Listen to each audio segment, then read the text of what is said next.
हमारे ऋषि मुनि जिन्होंने पुराणों की रचना की वे बहुत ही बुद्धिमान रहे थे, क्योंकि वे जानते थे कि विज्ञान की दृष्टि से जो बातें विशिष्ट है वह अगर कहानी और रोचक व्यक्तित्व के साथ जोड़कर कहा जाएगा तो वह बात सामान्य जन को भी समझ में आ जाएगी और याद भी रह जाएगी। आज एक ऐसी ही कहानी सुनते हैं।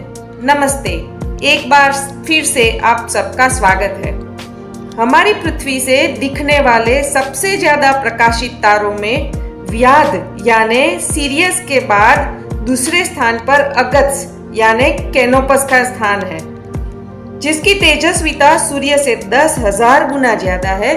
और आज हम उनकी कथा सुनते हैं। भारतीय दर्शन में महर्षि वेद व्यास के बाद वशिष्ठ मुनि और अगस्त्य मुनि को लोकप्रियता इतनी है कि उनका उल्लेख चारों वेद, महाभारत, रामायण, उपनिषद आदि में भी देखा जाता है।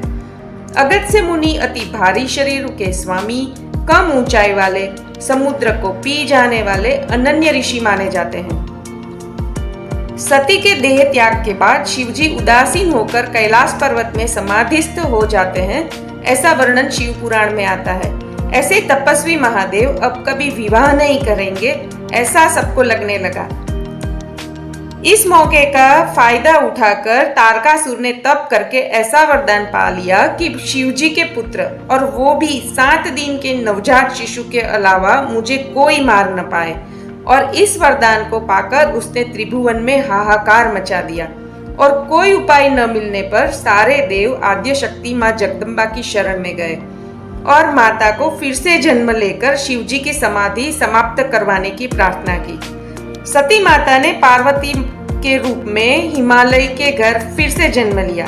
पार्वती ने तपस्या करके शिवजी को प्रसन्न किया और जब शिव पार्वती का विवाह निश्चित हुआ तो सब जगह से महादेव के गण हिमालय में इकट्ठा होने लगे।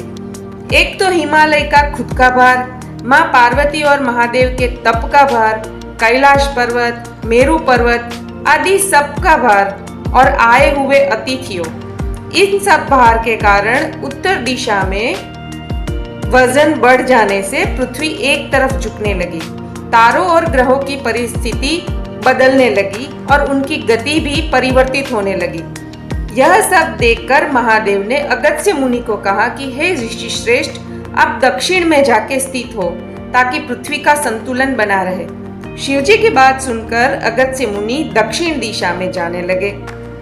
दूसरी ओर शिवजी के विवाह के समय ही नारद जी भारत के मध्य में स्थित पूर्व पश्चिम दिशा में फैली हुई विंध्य पर्वतमाला से गुजर रहे थे।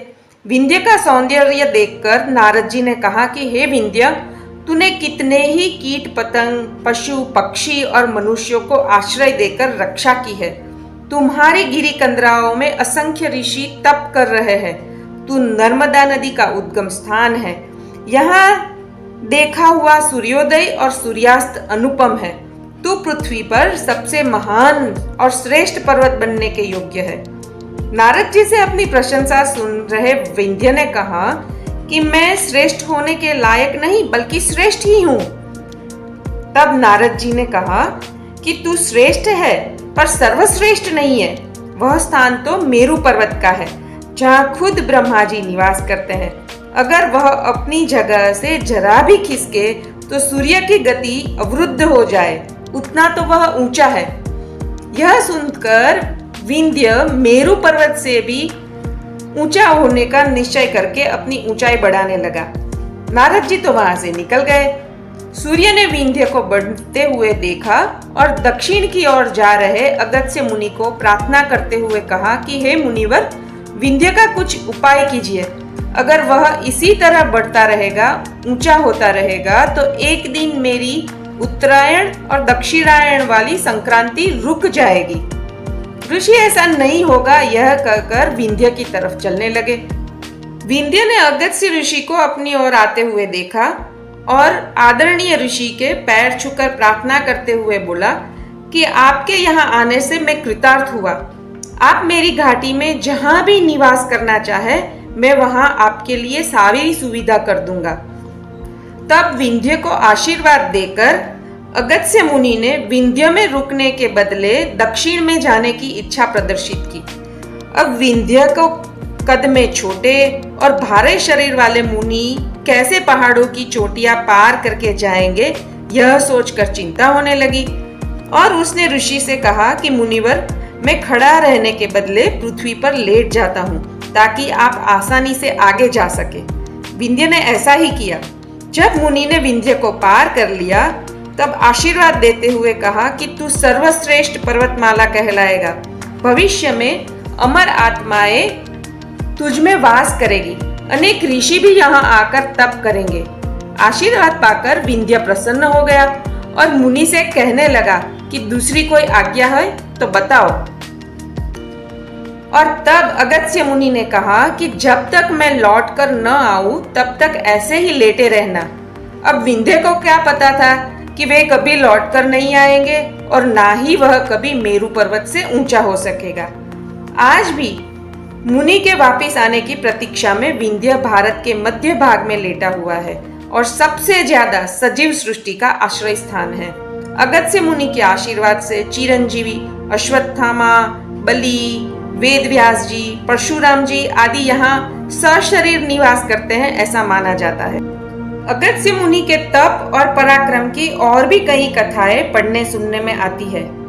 वह सब जानने के लिए हमारे साथ जुड़े रहे, क्योंकि अगले एपिसोड में भी हम अगस्त्य मुनि की ही ऐसी अनजानी कथाओं को लेकर आ रहे हैं। ये कहानी अच्छी लगी तो लाइक और शेयर करें। अभी तक अगर चैनल को सब्सक्राइब नहीं किया तो वह भी कर ले, ताकि हम आपसे और आप हमसे जुड़े रहें।